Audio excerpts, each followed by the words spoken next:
আমরা সবসময় একটা হাদিস পড়ি যে আত-তাকদিরু লা ইয়ারুদ্দু, তকদির কখনো পরিবর্তন হয় না। আমরা সবসময় এটা বলি তকদিরে যেটা আছে সেটা শুধু চেষ্টা করার দরকার নাই। আল্লাহ রাসূল বলছেন মান জাদ্দা ওয়াজাদা, মানুষ ততটুকুই পায় যতটুকু সে চেষ্টা করে। এবং আল্লাহ তাআলা কোরআনে বলেছেন ওয়ালাইসা লিল ইনসানু ইল্লা মা সা, মানুষ ততটুকুই পাবে যতটুকু সে চাইবে, চেষ্টা করবে। এবং আল্লাহ তাআলা কোরআন আরেকটা আয়াতে বলেছেন ইন্নাল্লাহা লা ইউগাইয়িরু বিকাউমি হাত্তা ইউগাইয়িরু বিআনফুসিহিম, কোন জাতির ভাগ্য আল্লাহ পরিবর্তন করে না, কোন ব্যক্তির ভাগ্য আল্লাহ পরিবর্তন করে না যতক্ষণ পর্যন্ত জাতি ব্যক্তি নিজের ভাগ্য পরিবর্তন করার চেষ্টা না করে। সুতরাং তুমি যদি তোমার চেষ্টা না করো তুমি কখনো সফল হতে পারবা না। আমি একবারই শেষ প্রান্তে চলে আসছি। আমি তোমাদেরকে আমার 2014 সালে আমার মনে আছে আমি মুম্বাইতে ভারতের ইন্দোর প্রদেশে গিয়েছিলাম। ইন্দোর প্রদেশ মধ্যপ্রদেশের রাজধানী ইন্দোরে আমাদের সাউথ এশিয়ান ডিবেট কম্পিটিশন অংশগ্রহণ করার জন্য আমি বাংলাদেশ হয়ে নেতৃত্ব দিয়েছিলাম। তা আমি যাওয়ার পথে মুম্বাইতে একটা চিড়িয়াখানা দেখতে পেলাম। তো চিড়িয়াখানায় বড় বড় তিনটা মূর্তি, মুখে তিনটা মূর্তি দেখলাম। ডারউইন চিড়িয়াখানা।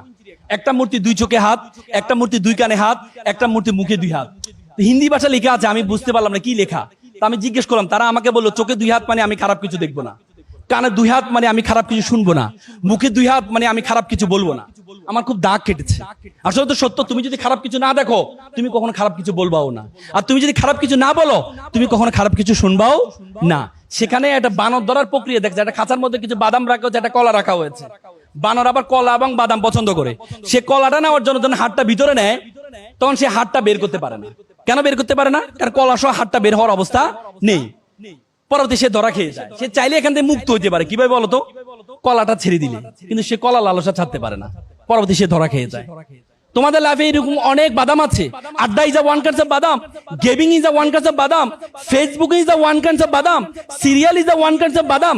বাদামের লালসা যদি তুমি সার্টেন টাইম না ছাড়তে পারো তাহলে তুমি বানরের মতো খাঁচার মধ্যে বন্দী হয়ে যাবা। এপিজে আব্দুল কালাম বলেছে প্রজাপতির পিছনে ঘুরিও না, ফুলের চাষ করো, প্রজাপতি তোমার পিছনে ঘুরবে, তোমার পিছনে ঘুরবে। সে প্রজাপতি পিছনে না ঘুরে ফুলের চাষ করো, ক্যারিয়ারের চাষ